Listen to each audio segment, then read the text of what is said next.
Okay, quick vlog for a quick reminder to each and every one of us. The joy of Jesus. What does that mean? A very, very important question to each and every believer, to each and every Christian. What is the meaning of the joy of Jesus? Ako ang sagot ko po, marami tayong iba't ibang definition, okay? At lahat po yan katanggap-tanggap. Pero ako, isa lang po ang sagot ko. Immovable. Yes. Immovable, hindi nagagalaw. Yung foundation natin, hindi nagagalaw. Alam po ba ninyo, magandang katotohanan dito? Pwede tayong mamove, pwede tayong magalaw. Pero yung foundation natin, nasa ilalim na humahawak sa atin. Ibig sabihin, yung pinaka-foundation niyan, natin, hindi po nagagalaw. Immovable. Nung bata pa po kami, sa mga Sunday school, may kanta po kami, si Kristo ang sandigang, di nagigiba. Si Kristo ang sandigang, di nagigiba. Sing taas ng kabundukan, hindi nagigiba. Okay, hindi nagigiba. Okay, tayo, seemingly tayo, parang nadadown, parang feeling natin, wala ng pag-asa, di ba? Yun yung nasa surface yung nasa labas Pero ang totoo po niyan, ito po, deeper revelation of the joy of Jesus. Ang totoo po niyan, sa loob po, we are being transformed day by day.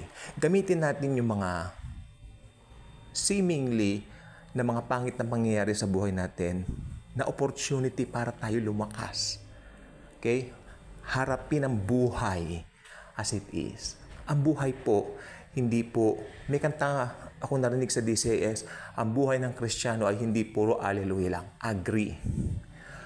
Pero, kahit ang buhay natin ay hindi puro alleluia lang, ang katotohanan po, hindi po tayo matitinag. Dahil, ang foundation natin, hindi naman po yung mga sarili-sarili natin, kundi ang Panginoong Hesukristo lamang. Let me give you an example. Ang isang bahay, kapag ka ito ay itinayo sa isang putikan, mahanginan lang yan, babagsak. Pero pagka naghukay ng malalim, naglagay ng mga foundation na matibay sa ilalim, dumaan man ang maraming bagyo, hindi yan magigiba. Yung katumbas ng paghukay ng malalim, ito yung malalim natin na pagtingin sa buhay. Kung malalim ang tingin mo sa buhay, malalim ang unawa mo sa mga kapwa-tao natin, especially sa mga kapwa-Kristiyano natin, hindi tayo basta-basta magigiba. Lalo na, alam natin, sino ba yung foundation natin? Yun. It's only a matter of knowing who is your foundation. Kasi kung hindi ka founded doon sa foundation natin, walang iba kung hindi ang Panginoong Hesukristo. Mahipan ka lang ng hangin, bubuwal ka. Matotomba ka na. Tulad na nangyayari sa ibang mga tao. Actually, yung iba po Kristiyano, yes, sila po ay, anong tawag dito? Sila ay founded kay Lord. Lahat po ng Christians, founded kay Christ. Of course, founded kay Jesus.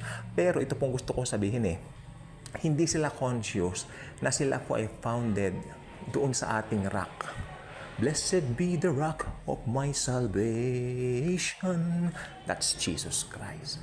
Siya po ang rock natin. That's why, conclusion ko, since immovable ang ating joy of the Lord Jesus Christ, ano man ang mangyari, we have this joy within us. Diba? Makakangiti tayo.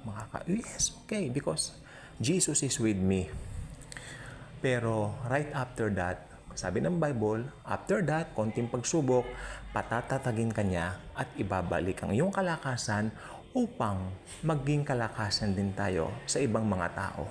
Lalo na dun sa mga hindi pa naniniwala kay Lord Jesus, maging tayo ang gagamitin niyang tulay upang sila man ay makakilala at makarinig ng gospel sa pamamagitan natin. Kaya kung hindi pa kayo nakasubscribe sa ating channel, I invite you to do so. Click the notification bell, share the wonderful grace and love of Jesus that will never, ever, never gonna end.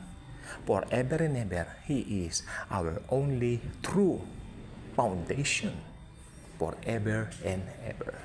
Again, marami pong salamat sa inyong pagsubaybay sa ating vlog at hope iparating po ninyo na meron pong channel na ganito na nagpapahayag ng dakilang katotohanan ng Panginoong Hesukristo. Thank you. And as always and forever, Jesus truly loves us all.